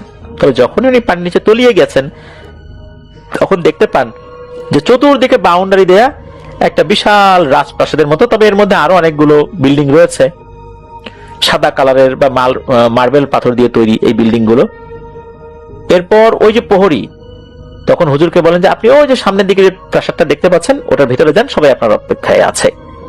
হুজুর ভেতরে যখন গিয়েছেন তখন দেখেন যে ভেতরে বিশাল এক রাজসভা আছে। সিংহাসনের মধ্যে একজন লোক বসে আছে, সবাইকে মানুষের মতোই মনে হচ্ছে, অস্বাভাবিক কোনো চেহারা বলে মনে হচ্ছিল না। এর মধ্যে কয়েকজন মানুষের মতো অবয়ব দাঁড়িয়ে আছে হাতে ফুল নিয়ে। হুজুর ভেতরে ঢুকতে সবাই হুজুরের দিকে উদ্দেশ্য করে ফুল ছুটতে থাকে, ফুলের পাপড়ি আর কি, যেমনটা আমরা বিভিন্ন সময় দেখতে পাই বাস্তবেও। সিংহাসনের উপর যে লোকটা বসা ছিল উনি বসেই হুজুরকে সালাম দেন। হুজুর সালামের উত্তর নেওয়ার পর হুজুর বলেন যে আপনি আমাকে ডেকে পাঠিয়েছেন, আপনি তো আমার জিনদেরকে দিয়ে খবর পাঠালে পারতেন, আবার আমাকে নিয়ে আসলেন কেন? আমি তো ঠিক বুঝতে পারছি না। তখন সর্দার বলে যে না, আমি আসলে আপনাকে দেখতে চাচ্ছিলাম যে আপনি আসলে বাস্তবে কেমন। সরাসরি আমাদের দেশে নিয়ে আসলাম, আর তাছাড়া আপনাকে একটা প্রস্তাব দিব, আপনি যদি সানন্দে প্রস্তাবটা গ্রহণ করেন আমি খুশি হব। সেটা হচ্ছে সর্দার বলেন যে ওনার ছেলেকে যে ধরে নিয়ে গিয়েছিল, যে মাছরূপী যে জিনটা আর কি, তার সাথে পরিচয় করিয়ে দেবেন, আর এই ছেলেটাকে পড়াতে হবে। সে ছেলেটাকে ডেকে আনা হয়। দেখা গেল 14-15 বছর বয়সী একটা ছেলে যেরকম হয় আর কি আমাদের এই বাস্তব জগতে আর কি, ওরকমই ছেলেটা সে সালাম দেয়। এরপর বলেন যে এই ছেলেটাকে আপনাকে পড়াতে হবে। হুজুর রাজি হয়ে যান। এরপর মূলত হুজুর ওই তথ্যটা বলেন যে আসলে আপনি তো বলেছিলেন যে আপনাদের ওই লোকটা আর বিরক্ত করবে না, এরপরেও তো আসছে। একথা শোনার সাথে সাথে সর্দারের মুখটা কালো হয়ে যায়। উনি বলেন, একটু 2-3 সেকেন্ড একটু থমকে থাকেন, মুখটা কালো করে বলে যে না তো, এত বড় দুঃসাহস তার হওয়ার কথা না, সে তো আমার খুব একান্ত বিশ্বস্ত অনুচর, তার কাছে আমার ছেলেকে আমি দিয়ে দেই, এখনো দেই, সে আমার হুকুম অমান্য করে আবার যাবে, এত বড় দুঃসাহস তার হওয়ার কথা না। তারপরও আপনি যেহেতু বলেছেন আমি এখনই বিষয়টা জানছি। এটা বলার সাথে সাথে উনি ওই লোকটাকে তলব করেন। সেও সাথে সাথে চলে আসে।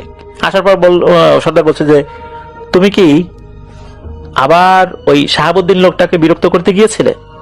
তখন বলে না তো, আমি তো যাইনি, আপনি নিষেধ করে দিয়েছেন, আমি আর যাইনি। এরপর সর্দার বলেন শুনলেন তো, সে যায়নি, তাহলে এখানে অন্য কোনো ব্যাপার রয়েছে। একজন প্রহরীকে ডাকলেন চোখের ইশারায়, হাতের ইশারা দিয়েও না, চোখের ইশারায়।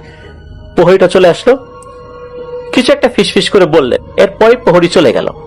চারদিকে কিন্তু শুনশান নীরবতা, প্রায় 5 থেকে 10 মিনিট একদম চুপ, কেউ কোনো কথা বলছে না, সবাই চুপচাপ, হুজুরও চুপচাপ। এরপর প্রহরী ফেরত আসে। ফেরত এসে কাছে এসে সেও ফিসফিস করে সর্দারকে কিছু একটা বলে। তখন সর্দার বলেন যে হুজুর খবর পেয়েছি, মূলত প্রথম দিন এই শাহাবুদ্দিন যেই জিনটার মুখোমুখি হয়েছিল, মূলত এই জিনটাই আবার এসেছে। এই জিনটাকে চাইলে আমরা ধরতে পারি, বন্দি করতে পারি, মারতে পারি, তবে সেই কাজটা ভালো হবে না। কেননা এই জিনটাও মুসলিম জিন, সেও একটা গোত্রের সদস্য। এই গোত্রের যে সর্দার তাকেও আমি চিনি। আমি যদি এই জিনটাকে এখন কোনো ক্ষতি করি, তাহলে সর্দার আমার উপর মনক্ষুণ্ণ হবেন। বিষয়টা আমাদের জিন জগতের জন্য ভালো হয় না। আমি ওই সর্দারকে খবর পাঠানোর চেষ্টা করছি। আমি তার সাথে কথা বলেই মূলত এই বিষয়টা সমাধান করছি। ওই সর্দার কিন্তু খুবই ভালো, তবে থাকে না যে একটা গোত্রের সবাই তো একই রকম হয় না, কেউ কেউ থাকে একটু দুষ্টু গোছের, শয়তান গোছের। ওই জিনটা ওই রকমই আর কি। তবে আপনি চিন্তা করবেন না, এটা সমাধান আমি করে দিব। এরপর সর্দারের সাথে আরো কিছু কথা হয় অন্যান্য বিষয় নিয়ে। সর্দার কিছু দোয়া কালাম শিখিয়ে দেন যে কিভাবে ওই যে সর্দার, ওই সর্দারের সাথে দেখা করা যাবে। পরবর্তীতে জিন সর্দার চেয়েছিলেন যে হুজুর নিজেই যেন ওই সর্দারের সাথে কথা বলেন, তাতে করে কি হবে, ওই সর্দারের সাথেও হুজুরের ভালো একটা সম্পর্ক হয়ে যাবে। যাই হোক, ওখানে অনেক খাওয়া দাওয়া হয়। এরপর হুজুরের ঘুম আসে। হুজুর একটা রুমে চলে যান, ওনাকে একটা রুম দেওয়া হয়, সেখানে উনি ঘুমিয়ে পড়েন। কতক্ষণ ঘুমিয়েছেন উনি জানেন না, অনেকক্ষণই হবে হয়তোবা। এরপর ওনাকে কেউ একজন এসে ডাক দেয়, হুজুর ওঠেন। উনি যখন উঠেছেন, ওঠার পর বলে আপনার তো যাওয়ার সময় হয়েছে, আপনাকে আপনার দেশে দিয়ে আসি। এরপর উনি গিয়েছেন সেই জায়গাতে, বিশেষ করে যেই জায়গাতে নামার পর ওই রাজপ্রাসাদের দিকে উনি ঢুকেছেন, ওই জায়গায় যাওয়ার পর দেখা গেল ওই সিঁড়িটাও, সিঁড়ির উপর যখনই দাঁড়িয়েছেন সেটা উপর দিকে উঠতে শুরু করে। কয়েক সেকেন্ডের মধ্যেই দেখা গেল সেটা উপরে চলে এসেছে, চতুর্দিকে অন্ধকার। ওনার শরীর কিন্তু ভেজেনি, পানির ভেতর থেকে সেটা উঠে এসেছে, ওনার শরীর এতটুকু ভেজেনি। উনি উঠে আসেন, দেখলেন চারদিকে অন্ধকার। উনি চিন্তা করেন ওই জগতে গেলাম, এত খাওয়া দাওয়া করলাম, গল্প করলাম, ঘুমালামও, এখনো দেখি চারদিকে অন্ধকার, ঘটনাটা কি? যাই হোক, উনি চলে আসেন। এসে বুঝতে পারেন যে উনি আসলে মাত্র কয়েক ঘন্টার জন্যই গিয়েছিলেন, এর মধ্যে এত কিছু হয়ে গেছে। উনি যখন রুমে এসেছেন, এই যে ওজিফাগুলো শিখে এসেছিলেন, সেই জিনিসগুলো উনি পড়ার মাধ্যমে ওই সর্দারের সাথে যোগাযোগের চেষ্টা করেন এবং উনি সফল হন। ওই সর্দারের সাথে যখন উনি কথা বলেন, দেখা করেন, সর্দার নিজেই আসে। তখন সর্দারকে এই কথা যখন বলেছেন, সর্দার তো প্রচন্ড রকমের ক্ষিপ্ত হয় ওই জিনটার উপরে, যে আমার গোত্রের জিন, আমার গোত্রে কি খাবার দাবার অভাব পড়েছে যে মানুষের খাবার ছিনিয়ে নিয়ে খেতে হবে? আর ও তো আগে থেকেই দুষ্টু, ওর নামে অনেক নালিশ আমি পেয়েছি। ঠিক আছে, আমি বিষয়টা দেখছি, আপনি নিশ্চিন্ত থাকেন, ও আর কখনোই এই লোককে বিরক্ত করতে আসবে না। তো এরপর যেটা হয় সেটা হচ্ছে, ওই সর্দার নাকি তার গোত্রের ওই দুষ্টু জিনকে বন্দী করে রেখেছিলেন এবং তাকে বেশ কিছু শাস্তি দিয়েছিলেন, কঠিন শাস্তি। মৃত্যুদণ্ড দেননি, তবে মানুষদেরকে বিরক্ত করা এনারা পছন্দ করেন না, যেহেতু সে বিরক্ত করেছে, এই কারণে মূলত তাকে কারাগারে পাঠানো হয়, মানে তার গোত্রের যে কারাগার সেখানে পাঠানো হয় আর কি। তো এরপর মূলত আর এই ধরনের সমস্যা হয়নি। ঘটনাটি আমি শুনেছিলাম আমার আব্বুর কাছ থেকে। আমার আব্বুর এক পরিচিত ব্যক্তি অ্যাম্বুলেন্স চালাতেন। ঘটনাটা মূলত তার সাথেই ঘটেছিল, তবে সঙ্গত কারণে আমি নাম ঠিকানা প্রকাশ করছি না। ধরে নেন তার নাম খলিল। ঘটনাটা আমি ঠিক সেইভাবে বলি যেভাবে খলিল চাচা আমার বাবাকে বলেছিলেন। বলছেন, খলিল চাচা, সেদিন রাতটা ছিল অন্য সব রাতের চেয়ে আলাদা। ঝুম বৃষ্টি যাকে বলে, ঠিক তাই। রাত তখন প্রায় 10টা কি 10:30 হবে। চারদিকে ঘুটঘুটে অন্ধকার, তার উপর মুষলধারে বৃষ্টি। গাড়ির ওয়াইপারটাও যেন হার মেনে যাচ্ছিল প্রকৃতির এই রৌদ্র রূপের কাছে। আমি খলিল, পেশায় একজন অ্যাম্বুলেন্স চালক। প্রায় 10 বছর ধরে এই কাজ করছি। কত রাত বিরাতে কত রকম রোগী, কত রকম লাশ নিয়ে ছুটে বেরিয়েছি শহরের এই প্রান্ত থেকে ও প্রান্তে। কিন্তু সেই রাতের মতো অভিজ্ঞতা আমার জীবনে আর কখনো হয়নি। গন্তব্যটা ছিল শহরের অন্য প্রান্তে, একটু ভেতরের দিকে। ঠিকানা অনুযায়ী একটা লাশ পৌঁছে দিতে যাচ্ছিলাম। সাথে আর কেউ ছিল না, শুধু আমি আর পেছনের কেবিনে শোয়ানো নিথর দেহটা। রাস্তাঘাট একেবারেই ফাঁকা, দু একটা কুকুর ছাড়া আর কোনো প্রাণের চিহ্ন নেই। বৃষ্টির কারণে বোধহয় সবাই আগে ভাগেই ঘরে আশ্রয় নিয়েছে। অ্যাম্বুলেন্সের হেডলাইটের আলো বৃষ্টির ধারা ভেদ করে যতটুকু যাচ্ছিল সেটুকুই ছিল আমার পথে চলার একমাত্র ভরসা। ইঞ্জিনের একটানা শব্দের সাথে বৃষ্টির ঝুমঝুম শব্দ মিলেমিশে একাকার হয়ে যাচ্ছিল। সবকিছু মিলিয়ে পরিবেশটা কেমন যেন থমথমে লাগছিল। অ্যাম্বুলেন্সটা যখন মেইন রোড ছেড়ে একটু ভেতরের রাস্তায় প্রবেশ করলো, তখন থেকেই অস্বস্তিটা বাড়তে শুরু করলো। এই রাস্তাটা আমার খুব একটা পরিচিত নয়। আশেপাশে তেমন কোনো বাড়ি ঘর চোখে পড়ছে না, শুধু দুপাশে বড় বড় গাছপালা। বৃষ্টির পানিতে সেগুলো আরো কালো আর ভয়ঙ্কর দেখাচ্ছিল। গাড়ির ভেতরটা কেমন যেন ঠান্ডা লাগছিল, যদিও বাইরে এমন বৃষ্টির দিনে একটা গুমট ভাব থাকার কথা। আমি এসির নবটা পরীক্ষা করে দেখলাম, বন্ধই ছিল। তাহলে ঠান্ডা ভাবটা আসছে কোথা থেকে? কাঁধের উপর দিয়ে শিরশিরে একটা স্রোত বয়ে গেল। নিজের অজান্তে একবার পেছনের দিকে তাকালাম। ড্রাইভিং মিররে পেছনের কেবিনের আবছা প্রতিচ্ছবি দেখা যাচ্ছিল। সাদা চাদরে ঢাকা দেহটা স্থির হয়ে আছে। নিজের মনকে প্রবোধ দিলাম, হয়তো বৃষ্টির কারণে এমন লাগছে। কিছুদূর এগোনোর পর হঠাৎ করে পেছনের কেবিন থেকে একটা অদ্ভুত শব্দ কানে এলো, ঠিক গঙ্গানির মতো, তবে খুব ক্ষীণ। প্রথমে আমি পাত্তা দেইনি, ভাবলাম হয়তো বাতাসের শব্দ বা গাড়ির কোনো যন্ত্রাংশের আওয়াজ। কিন্তু কয়েক মুহূর্ত পরেই আবার সে একই শব্দ, এবার একটু স্পষ্ট, যেন কেউ খুব কষ্টে কাতরাচ্ছে। বুকের ভেতরটা ধক করে উঠল। আমি জানি পেছনে যে আছে তার গঙ্গানোর কোনো প্রশ্নই ওঠে না। হাসপাতালের ডাক্তার নিজ হাতে ডেথ সার্টিফিকেট লিখে দিয়েছেন। তাহলে শব্দটা করছে কে? আমি গাড়ির গতি কিছুটা কমালাম, কান খাড়া করে রইলাম আবার শোনার জন্য। কয়েক সেকেন্ড নিস্তব্ধতা, তারপর আবার। এবার যেন গঙ্গানির শব্দটা আরো কাছে থেকে এলো, ঠিক আমার কানের কাছে। আমি চমকে উঠে পাশে তাকালাম, কেউ নেই। তাহলে কি আমি ভুল শুনছি? অতিরিক্ত ক্লান্তির কারণে কি এমনটা হচ্ছে? সারাদিন অনেক ধকল গেছে, হতেও পারে। আমি আবার স্টিয়ারিং এ মনোযোগ দিলাম, কিন্তু মন থেকে কিছুতেই শব্দটা তাড়াতে পারছিলাম না।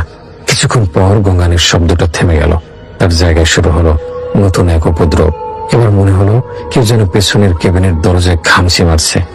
খসখস খসখস করে একটা একটানা শব্দ। এই শব্দটা আগেরটার চেয়েও বেশি অস্বস্তিকর। আমার মেরুদণ্ড দিয়ে একটা ঠান্ডা স্রোত নেমে গেল। আমি এবার প্রায় নিশ্চিত যে আমি ভুল শুনছি না। পেছনে কিছু একটা ঘটছে, কিন্তু কি ঘটছে সেটা ভাবার সাহস আমার হচ্ছিল না। আমি আর চোখে আবার ড্রাইভিং মিররের দিকে তাকালাম। সাদা চাদরে ঢাকা দেহটা আগের মতো স্থির। কিন্তু আমার কেন জানি মনে হচ্ছিল চাদরটা আগের চেয়ে সামান্য উঁচু হয়ে আছে, যেন কেউ চাদরের ভেতর থেকে ওঠার চেষ্টা করছে। আমি জোরে একটা নিঃশ্বাস নিলাম, নিজেকে শান্ত করার চেষ্টা করলাম। এই লাইনে কাজ করতে হলে মন শক্ত রাখতে হয়। কত রকম দৃশ্য আমাদের দেখতে হয়, কিন্তু এ তো দৃশ্য নয়, এই যে আস্ত একটা জীবন্ত অনুভূতি। খামচির শব্দটা বেড়ে চলছিল, সাথে যোগ হয়েছিল নতুন একটা শব্দ।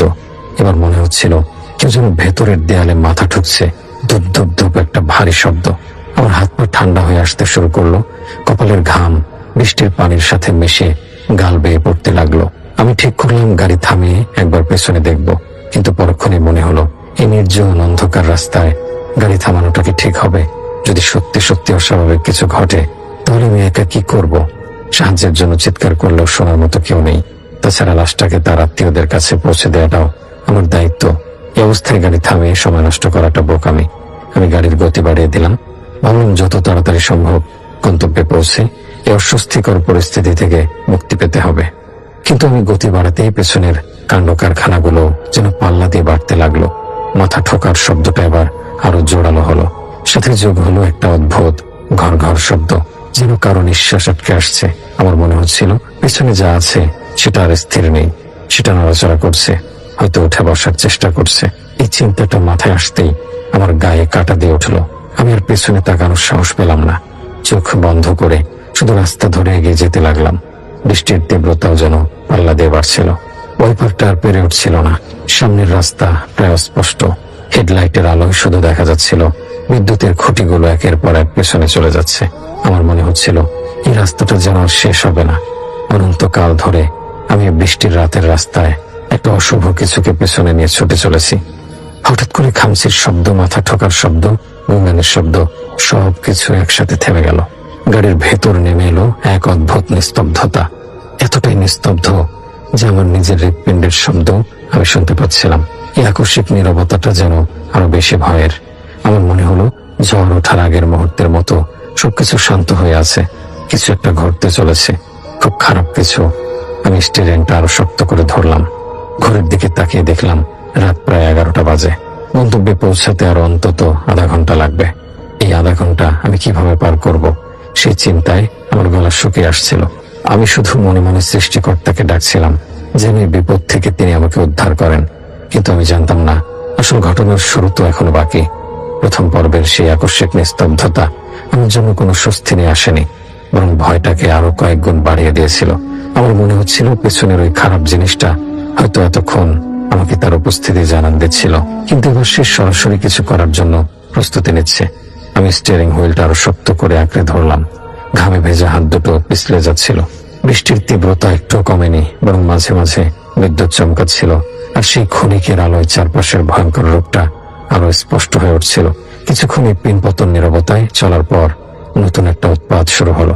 অ্যাম্বুলেন্সের ভেতরের লাইটগুলো হঠাৎ করেই দপদপ করতে শুরু করলো, একবার জ্বলছে আবার নিভছে।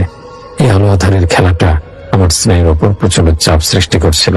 আমি ড্যাশবোর্ডের দিকে তাকিয়ে দেখলাম কোনো সতর্কীকরণ বাতি জ্বলছে না। গাড়ির ইলেকট্রিক্যাল সিস্টেমে কোনো সমস্যা হওয়ার কথা নয়, কারণ সপ্তাহখানেক আগেই পুরো গাড়িটা সার্ভিসিং করানো হয়েছে। তাহলে লাইটগুলো এমন করছে কেন? এই দপদপ করা আলোর মধ্যেই আমি ড্রাইভিং মিররে চোখ রাখলাম, আর যা দেখলাম তাতে আমার রক্ত হিম হয়ে গেল। পিছনের কেবিনে সাদা চাদরে ঢাকা দেহটা, যেটা এতক্ষণ স্থির ছিল, সেটা এখন সামান্য নড়ছে। চাদরের একটা কোণা ধীরে ধীরে উপরের দিকে উঠে আবার নিচে নেমে যাচ্ছে, যেন কেউ চাদরের ভেতর থেকে নিঃশ্বাস নিচ্ছে। কিন্তু এটা অসম্ভব। আমি নিজের চোখকে বিশ্বাস করতে পারছিলাম না। হয়তো লাইটের এই আলো আধারের কারণে আমার চোখের ভুল হচ্ছে। আমি কয়েকবার চোখ পিট পিট করে আবার তাকালাম। না, ভুল নয়, চাদরটা সত্যি নড়ছে। আমার গলা শুকিয়ে কাঠ হয়ে গেল। লোকটা কে? এই ঝড় বৃষ্টির রাতে এই নির্জন রাস্তায় সে কি করছে? আমি হর্ন বাজিয়ে তাকে সরে যেতে বলার কথা ভাবলাম, কিন্তু আমার হাত যেন অবশ হয়ে গিয়েছিল। লোকটা এক চুলো নড়ল না, সে একইভাবে মাথা নিচু করে দাঁড়িয়ে রইল। কয়েক মুহূর্ত পর লোকটা ধীরে ধীরে মাথা তুলল, আর তার চেহারাটা দেখার সাথে সাথেই আমি চিৎকার করে উঠলাম। তার মুখে কোনো চোখ, নাক বা মুখ ছিল না। পুরো মুখটা মসৃণ, যেন চামড়ার একটা আস্তরণ। কিন্তু আমি বুঝতে পারছিলাম সে আমার দিকেই তাকিয়ে আছে। তার না থাকা চোখ দিয়ে সে আমার অস্তিত্বকে অনুভব করছে। আমার অবস্থা ছিল খুব বাজে। আমি কোনো মতে ড্রাইভিং সিটে বসে দরজাটা লক করে দিলাম, আমার হাত পা কাঁপছিল। আমি স্টিয়ারিং এ মাথা রেখে চোখ বন্ধ করে ফেললাম। আমি বুঝতে পারছিলাম না আমার কি করা উচিত। এই ভয়ঙ্কর জিনিসটা আমার গাড়ির সামনে দাঁড়িয়ে আছে। আমি সামনেও যেতে পারবো না, পিছনেও না। আমি যেন একটা ফাঁদে আটকে গেছি। ঠিক সেই মুহূর্তে গাড়ির পেছনের দরজাটা খোলার একটা শব্দ হলো, সেই পরিচিত ক্যাচ ক্যাচ শব্দ। আমি চমকে উঠে ড্রাইভিং মিররে তাকালাম। পেছনের কেবিনের দরজাটা খোলা, আর সেখান থেকে একটা ছায়া ধীরে ধীরে নেমে আসছে। আমার পুরো শরীর অবশ হয়ে গেল। আমি নড়াচড়া করার ক্ষমতা হারিয়ে ফেললাম। আমি শুধু আয়নার দিকে তাকিয়ে রইলাম। ছায়াটা অ্যাম্বুলেন্স থেকে নেমে আমার ড্রাইভিং সিটের পাশের দরজার দিকে এগিয়ে এলো। আমি দরজার কাচের দিকে তাকালাম। কাচের উপর বৃষ্টির পানি, তাই বাইরেটা পরিষ্কার দেখা যাচ্ছে না, কিন্তু আমি বুঝতে পারছিলাম কেউ একজন দরজার ঠিক বাহিরে দাঁড়িয়ে আছে। কয়েক সেকেন্ড পর দরজার কাছে টোকা দেওয়ার শব্দ হলো, টক টক টক, মৃদু কিন্তু স্পষ্ট শব্দ। আমার মনে হলো আমি হয়তো জ্ঞান হারাবো, কিন্তু তার আগে আমি দেখলাম দরজার কাছের উপর জমে থাকা বৃষ্টির পানির স্তরটা ধীরে ধীরে সরে যাচ্ছে, যেন কেউ বাইরে থেকে কাজটা মুছছে। আর তারপর আমি যা দেখলাম তা আমার জীবনের সবচেয়ে ভয়ঙ্কর দৃশ্য। কাছের ওপাশে সেই চোখ নাক মুখবিহীন মুখটা আমার দিকে তাকিয়ে আছে। কাছের সাথে প্রায় লেপ্টে আছে তার মসৃণ চেহারাটা। আমি আর নিজেকে সামলাতে পারলাম না। আমার মুখ দিয়ে একটা বিকট চিৎকার বেরিয়ে এলো। আমি চোখ বন্ধ করে ফেললাম। আমার মনে হচ্ছিল এই বুঝি আমার জীবনের শেষ মুহূর্ত, কিন্তু কিছুই হলো না। কিছুক্ষণ পর আমি যখন ভয়ে ভয়ে চোখ খুললাম, তখন দেখলাম বাইরে কেউ নেই। সবকিছু আগের মতোই শান্ত। আমি কাঁপা কাঁপা হাতে দরজার লকটা পরীক্ষা করলাম, বন্ধই ছিল। আমি বুঝতে পারলাম এই জিনিসগুলো আমাকে ভয় দেখাচ্ছে। তারা আমাকে মানসিকভাবে দুর্বল করে দিতে চাইছে, কিন্তু কেন? তাদের উদ্দেশ্যটা কি? আমি জানি না। আমি শুধু জানি আমাকে এখান থেকে বের হতে হবে। এই চিন্তাটা মাথায় আসতেই আমার মধ্যে অদ্ভুত একটা জেদ কাজ করলো। আমি ঠিক করলাম যা হওয়ার হবে, আমি আর ভয় পাবো না। আমি গাড়ির হেডলাইটের সুইচটা আবার অন করলাম, আর আশ্চর্যজনক ভাবে এবার লাইট দুটো জ্বলে উঠলো, যেন এতক্ষণ ধরে আমার সাহসেরই পরীক্ষা নেওয়া হচ্ছিল। আমি আর এক মুহূর্ত দেরি করলাম না। অ্যাক্সিলারেটরে সর্বশক্তি দিয়ে চাপ দিলাম। গাড়িটা তীব্র গতিতে গর্জন করে সামনের দিকে এগিয়ে গেল। আমি আর সামনে তাকালাম না। সেই মুখবিহীন অবয়বটা এখনো সেখানে দাঁড়িয়ে আছে কিনা তা দেখার সাহস আমার ছিল না। আমি শুধু রাস্তা ধরে এগিয়ে চললাম, যত দ্রুত সম্ভব এই অভিশপ্ত এলাকা থেকে বেরিয়ে যাওয়ার জন্য। আমার মনে হচ্ছিল প্রতিটা মুহূর্ত যেন এক একটা যুগের সমান। আর এই রাতের শেষ কোথায় তা আমার জানা ছিল না। মুখবিহীন সে অবয়বটাকে পেছনে ফেলে আসার পর আমি ভেবেছিলাম হয়তো ভয়ঙ্করতম অংশটা আমি পার করে এসেছি, কিন্তু আমি কতটা ভুলছিলাম তা বুঝতে আমার বেশি সময় লাগেনি। হেডলাইট জ্বলে ওঠার পর আমি যখন পূর্ণ গতিতে অ্যাম্বুলেন্স চালাতে শুরু করি, তখন আমার ভেতরের ভয়টা কিছুটা হলেও কমে এসেছিল। একটা জেদ কাজ করছিল, যেভাবেই হোক আমাকে এই রাতের অন্ধকারের বুক ছেড়ে গন্তব্যে পৌঁছাতেই হবে। কিন্তু আমার এই স্বস্তি ছিল নিতান্তই ক্ষণস্থায়ী। গাড়ি যখন আবার একটা মসৃণ গতিতে চলতে শুরু করেছে, ঠিক তখনই আমি খেয়াল করলাম অ্যাম্বুলেন্সের ভেতরটা কেমন যেন ভারী হয়ে উঠেছে। বাতাসের চাপটা অস্বাভাবিক রকম বেশি মনে হচ্ছিল। নিঃশ্বাস নিতেও কষ্ট হচ্ছিল, যেন কেউ আমার বুকের উপর চেপে বসে আছে। এর সাথে যোগ হলো একটা পচা গন্ধ, তীব্র বোটকা একটা গন্ধ, যা সহ্য করা প্রায় অসম্ভব। অনেকটা দিন ধরে পানিতে ডোবা কোনো কিছুর পচা গন্ধের মতো। গন্ধে আমার বমি আসতে চাইছিল, কিন্তু আমি কোনো মতে নিজেকে সামলে নিলাম। আমি বুঝতে পারছিলাম খারাপ জিনিসগুলো এখন আমার সঙ্গ ছাড়েনি। তারা হয়তো তাদের রূপ পরিবর্তন করেছে, কিন্তু তাদের উপস্থিতি আগের চেয়েও বেশি জোরালো ভাবে জানান দিচ্ছে। আমি গাড়ির সবগুলো জানালা সামান্য খুলে দিলাম, যাতে বাইরের তাজা বাতাস ভেতরে আসতে পারে, কিন্তু তাতেও গন্ধটা একটু কমলো না, বরং বাতাসের সাথে মিশে সেটা যেন আরো তীব্র হয়ে আমার নাকে এসে ধাক্কা মারছিল। এই অসহ্যকর পরিস্থিতির মধ্যেই আমি ড্রাইভিং মিররে চোখ রাখলাম। পেছনের কেবিনটা অন্ধকার, কিন্তু আমার ষষ্ঠ ইন্দ্রিয় বলছিল সেখানে কিছু একটা আছে। খালি স্ট্রেচারটার উপর আচ্ছা একটা ছায়া আমি দেখতে পাচ্ছিলাম। প্রথমে ভাবলাম এটা হয়তো বাইরের কোনো আলোর প্রতিফলন, কিন্তু পরক্ষণে আমার ভুল ভাঙলো। ছায়াটা নড়াচড়া করছে, ধীরে ধীরে সেটা আরো ঘনীভূত হচ্ছে, একটা আকার নেওয়ার চেষ্টা করছে। আমার বুকের ভেতরের ধপ্পকনি বেড়ে গেল। আমি চোখ সরাতে পারছিলাম না। আমার চোখের সামনে ছায়াটা ধীরে ধীরে একটা অবয়বে পরিণত হলো। অবয়বটা স্ট্রেচারের উপর বসেছিল, তার পা দুটো ঝুলছিল। তার পরনে ছিল সেই সাদা চাদর যা দিয়ে লাশটাকে ঢাকা হয়েছিল। চাদরটা দিয়ে তার পুরো শরীর ঢাকা, শুধু পা দুটো বেরিয়ে আছে, ফ্যাকাশে ফোলা ফোলা দুটো পা। আমি ভয়ে প্রায় জমে গিয়েছিলাম। এটা তো সেই লাশটা, কিন্তু এটা তো মৃত ছিল। তাহলে এখন এটা উঠে বসলো কিভাবে? আমার মস্তিষ্কের কোষগুলো যেন কাজ করা বন্ধ করে দিয়েছিল। আমি কি স্বপ্ন দেখছি নাকি আমি পাগল হয়ে যাচ্ছি? আমার এই দ্বিধার মধ্যেই অভয়টা ধীরে ধীরে তার মাথাটা আমার দিকে ঘোরালো। চাদরের ভেতর থেকে তার মুখ দেখা যাচ্ছিল না, কিন্তু আমি অনুভব করতে পারছিলাম সে আমার দিকে তাকিয়ে আছে। এরপর যা ঘটলো তার জন্য আমি মোটেও প্রস্তুত ছিলাম না। অভয়টা তার একটা হাত চাদরের ভেতর থেকে বের করে আনলো, লম্বা সরু ফ্যাকাশে আঙ্গুল। সেই আঙ্গুল দিয়ে সে আমাকে ইশারা করলো, যেন সে আমার কাছে কিছু একটা চাইছে। আমি ভয়ে স্টিয়ারিং থেকে হাত প্রায় ছেড়ে দিয়েছিলাম। গাড়িটা রাস্তার এক পাশে চলে যাচ্ছিল। কোনো মতে আমি সেটাকে আবার নিয়ন্ত্রণে আনলাম। আমার চোখ তখনও ড্রাইভিং মিররে আটকে আছে। আমি কি করব কিছুই বুঝতে পারছিলাম না। এই পরিস্থিতিতে কোনো সুস্থ মানুষের পক্ষে মাথা ঠিক রাখা সম্ভব নয়। অবয়বটা আমাকে ইশারা করে যাচ্ছিল। তার আঙ্গুলের নড়াচড়া ছিল ধীর এবং স্থির। কিছুক্ষণ পর সে ইশারা করা বন্ধ করলো। এবার সে তার হাতটা দিয়ে পেছনের কেবিনের দেয়াল আঁকড়ে ধরলো। তারপর ধীরে ধীরে স্ট্রেচার থেকে নামার চেষ্টা করলো। আমার মনে হলো সে এবার আমার কাছে আসতে চাইছে। এই চিন্তাটা মাথায় আসতেই আমার পুরো শরীর যেন অবশ হয়ে গেল। আমি জানি ওটা যদি একবার আমার কাছে চলে আসে তাহলে আমার আর রক্ষা নেই। আমি মরিয়া হয়ে উঠলাম। বাঁচার জন্য মানুষ শেষ মুহূর্তে যা করে আমিও তাই করলাম। আমি গাড়ির গতি কমানোর বদলে আরো বাড়িয়ে দিলাম। আমার মাথায় তখন একটা চিন্তা, যেভাবেই হোক এই অ্যাম্বুলেন্স থেকে নামতে হবে। গাড়ি চলন্ত অবস্থাতেই আমি দরজা খুলে লাফ দেওয়ার কথা ভাবছিলাম, কিন্তু পরক্ষণে মনে হলো এই গতিতে লাফ দিলে আমার মৃত্যু নিশ্চিত। ঠিক তখনই আমার মাথায় একটা বুদ্ধি এলো। আমি ড্যাশবোর্ডের থেকে আমার মোবাইল ফোনটা বের করলাম। নেটওয়ার্ক ছিল না, তাই কাউকে ফোন করা সম্ভব নয়। আমি ফোনের টর্চ লাইটটা জ্বালালাম। তারপর সেটাকে ড্রাইভিং মিররের দিকে তাক করলাম, যাতে আলোটা সরাসরি পেছনের কেবিনে গিয়ে পড়ে। আলোটা পড়ার সাথে সাথে পেছনের কেবিন থেকে একটা তীব্র আর্তনাদ ভেসে এলো। মানুষের গলার স্বর নয়, আবার পশুরও নয়, দুটো মিশিয়ে একটা ভয়ঙ্কর চিৎকার। চিৎকারের তীব্রতায় আমার কানের পর্দা ফেটে যাওয়ার উপক্রম হলো। আমি দেখলাম আলোটা পড়তেই সে অবয়বটা ছটফট করতে শুরু করছে। সে তার হাত দিয়ে নিজেকে আড়াল করার চেষ্টা করছে। আমি বুঝতে পারলাম আলোই আমার একমাত্র অস্ত্র। আমি টর্চ লাইটটা আয়নার দিকে ধরেই রাখলাম।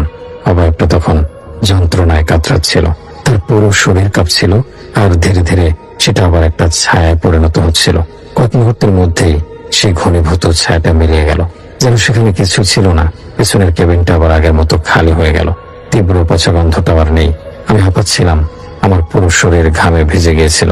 আমি টর্চ লাইটটা বন্ধ করলাম না, সেটাকে আয়নার দিকে তাক করে রাখলাম। আমি জানতাম না ওই জিনিসটা আবার ফিরে আসবে কিনা, কিন্তু আপাতত আমি কিছুটা স্বস্তি পেয়েছিলাম। আমি আবার গাড়ি চালানোতে মনোযোগ দিলাম।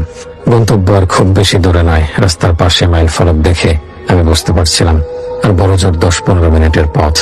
এই কয়েকটা মিনিট আমাকে যেভাবে হোক টিকে থাকতে হবে। আমার মনে তখন একটাই প্রার্থনা, আর যেন নতুন কোনো বিপদ না আসে। কিন্তু আমি জানতাম এই রাতটা এত সহজে শেষ হওয়ার নয়। আসল পরীক্ষাটা হয়তো এখনো বাকি। ফোনের টর্চ লাইটের আলোতে পেছনের কেবিনের সে অবয়বটা মিলিয়ে যাওয়ার পর আমি ভেবেছিলাম হয়তো এই ভয়ঙ্কর রাতের শেষ হতে আর বেশি দেরি নেই। আমার হাতে থাকা মোবাইলটাই তখন আমার একমাত্র ভরসা। আমি এক হাতে স্টিয়ারিং ধরে অন্য হাতে মোবাইলটা ড্রাইভিং মিররের দিকে তাক করে গাড়ি চালাচ্ছিলাম। আমার সমস্ত মনোযোগ ছিল রাস্তায় এবং আয়নায়। গন্তব্যের আর মাত্র কয়েক কিলোমিটার বাকি। আমার হৃৎপিণ্ডটা তখনও মনে হলো বেরিয়ে যাবে, কিন্তু মনের মধ্যে একটা ক্ষীণ আশার আলো জ্বলছিল যে আমি হয়তো এই বিপদ থেকে বেরিয়ে আসতে পারবো। বৃষ্টির তীব্রতা কিছুটা কমে এসেছিল, ঝিরঝিরে বৃষ্টি পড়ছিল তখন। আমি রাস্তার পাশের সাইনবোর্ড দেখে ঠিকানাটা মেলানোর চেষ্টা করছিলাম। অবশেষে আমি সেই গলিটা খুঁজে পেলাম। পুরোনো দিনের একটা এলাকা, রাস্তাগুলো বেশ সরু, অ্যাম্বুলেন্স ঢোকাতে বেশ বেগ পেতে হচ্ছিল। আশপাশের বাড়িগুলো সব অন্ধকার, মনে হচ্ছে যেন কোনো পরিত্যক্ত এলাকা। কোথাও একটা আলো জ্বলছে না। ঠিকানা অনুযায়ী বাড়িটা খুঁজে পেতে আমার বেশি সময় লাগলো না। একটা পুরনো দোতলা বাড়ি, গায়ে শ্যাওলা জমে আছে। দেখেই বোঝা যায় বাড়িটা অনেক দিনের পুরনো। আমি বাড়ির সামনে অ্যাম্বুলেন্সটা দাঁড় করালাম। ইঞ্জিনটা বন্ধ করার আগে একবার শেষবারের মতো ড্রাইভিং মিররে তাকালাম। পিছনের কেবিনটা খালি, কোনো কিছুই চোখে পড়লো না। আমি একটা স্বস্তির নিঃশ্বাস ফেলে ইঞ্জিনটা বন্ধ করে দিলাম। গাড়ি থেকে নামার আগে আমি কয়েক মুহূর্ত অপেক্ষা করলাম। কান পেতে শোনার চেষ্টা করলাম কোনো অস্বাভাবিক শব্দ আসছে কিনা। না, চারদিক নিস্তব্ধ, শুধু ঝিঝি পোকার ডাক আর বৃষ্টির টিপ টিপ শব্দ ছাড়া আর কিছুই শোনা যাচ্ছে না। আমি সাহস করে গাড়ি থেকে নামলাম। বাড়ির গেটটা বন্ধ ছিল। আমি গেটের কাছে গিয়ে কলিং বেল খুঁজলাম, কিন্তু পেলাম না। হয়তো নেই। আমি কয়েকবার গেটে ধাক্কা দিলাম, ভেতর থেকে কোনো সারা শব্দ নেই। আমি একটু অবাক হলাম। লাশ নিয়ে আসছি, অথচ বাড়ির কেউ জেগে নেই। এটা তো হওয়ার কথা নয়। আমি পকেট থেকে ঠিকানা লেখা কাগজটা বের করে আবার মিলিয়ে দেখলাম ঠিকানা ঠিকই আছে। আমি এবার একটু জোরে ধাক্কা দিলাম এবং চিৎকার করে ডাকলাম, আমি অ্যাম্বুলেন্স থেকে এসেছি। আমার গলার আওয়াজটা সেই নিস্তব্ধ রাতে প্রতিধ্বনিত হয়ে ফিরে এলো। কয়েকবার ডাকার পর আমি ভেতর থেকে পায়ের আওয়াজ শুনতে পেলাম। কেউ একজন দরজার দিকে এগিয়ে আসছে। কিছুক্ষণ পর বাড়ির মূল দরজাটা খোলার একটা ক্যাচ ক্যাচ শব্দ হলো। আমি দেখলাম একজন বয়স্ক লোক হারিকেন হাতে দাঁড়িয়ে আছেন, তার মুখে গভীর বিষাদের ছাপ। লোকটা আমাকে দেখে বললেন, ভেতরে আসুন। আমি বললাম, আমি লাশটা নিয়ে এসেছি, আপনারা রিসিভ করলে আমি নামিয়ে দিতাম। লোকটা একটা দীর্ঘশ্বাস ফেলে বললেন, আপনি একটু অপেক্ষা করুন, আমি বাকিদের ডাকছি। এই বলে তিনি ভেতরে চলে গেলেন। আমি গেটের বাইরে দাঁড়িয়ে রইলাম। আমার কেন জানি জায়গাটাকে খুব অস্বস্তিকর মনে হচ্ছিল। বাড়ির ভেতর থেকে কোনো কান্নার আওয়াজ আসছে না, কোনো হইচই নেই, সবকিছু কেমন যেন অস্বাভাবিক রকম শান্ত। কিছুক্ষণ পর সে বয়স্ক লোকটা আরো 2-3 জন লোককে সাথে নিয়ে বেরিয়ে এলেন। তাদের সবার মুখে থমথমে। তারা আমার সাথে কোনো কথা না বলে অ্যাম্বুলেন্সের পেছনের দরজাটা খুললো। আমি তাদের সাহায্য করার জন্য এগিয়ে গেলাম। আমরা সবাই মিলে স্ট্রেচারটা বের করে আনলাম। কিন্তু স্ট্রেচারটা বের করার সাথে সাথেই আমরা সবাই চমকে উঠলাম। স্ট্রেচারের উপর যে লাশটা ছিল সেটা সাদা চাদরে ঢাকা, কিন্তু চাদরের একটা অংশ রক্তে ভেজা, আর যেখানটা ভেজা ঠিক সেখানটাতেই চাদরটা সামান্য ছেঁড়া। বাড়ির লোকগুলো এটা দেখে একে অপরের দিকে তাকাতে লাগলো, তাদের চোখে ভয় আর বিস্ময়। বয়স্ক লোকটা আমার দিকে তাকিয়ে কাঁপা কাঁপা গলায় জিজ্ঞেস করলেন, এটা কিভাবে হলো? আমি কি উত্তর দেব ভেবে পেলাম না। আমি তো জানি না এটা কিভাবে হলো। আমি শুধু বললাম, আমি যখন হাসপাতাল থেকে লাশটা তুলি তখন তেমন কিছু ছিল না। আমার কথা শুনে তাদের মুখের ভাব আর গম্ভীর হয়ে গেল। তারা আর কোনো কথা না বলে স্ট্রেচারটা ধরে বাড়ির ভেতরে নিয়ে যেতে লাগলো। আমি তাদের সাথে ভেতরে যাওয়ার কোনো প্রয়োজন মনে করলাম না। আমার দায়িত্ব শেষ। আমি শুধু তাদের বললাম, আমি তাহলে এখন আসি। বয়স্ক লোকটা আমার দিকে একবার ঘুরে তাকালেন, তার চোখে অদ্ভুত একটা দৃষ্টি। তিনি শুধু মাথা নাড়লেন। আমি আর এক মুহূর্ত সেখানে দাঁড়ালাম না, দ্রুত অ্যাম্বুলেন্সে উঠে বসলাম। গাড়িটা ঘুরিয়ে আমি যত দ্রুত সম্ভব সেই গলি থেকে বেরিয়ে এলাম। আমার মনে হচ্ছিল ওই বাড়িটার মধ্যে খারাপ কিছু একটা আছে। রক্তের দাগটাই বা কিসের? আমি যখন মেইন রোডে এসে পড়লাম তখন আমার ফোনটা বেজে উঠল। আমার সহকর্মী ফোন করেছে। আমি ফোনটা রিসিভ করতে ওপাশ থেকে সে উদ্বিগ্ন গলায় বলল, কিরে খলিল, তুই কোথায়? তোর তো অনেক আগে ফেরার কথা। আমি বললাম, এই তো আসছি, লাশটা ডেলিভারি দিয়ে ফিরছি। আমার সহকর্মী যা বলল তা শুনে আমার পায়ের নিচের মাটি সরে গেল। সে বলল, লাশ ডেলিভারি দিবি মানে?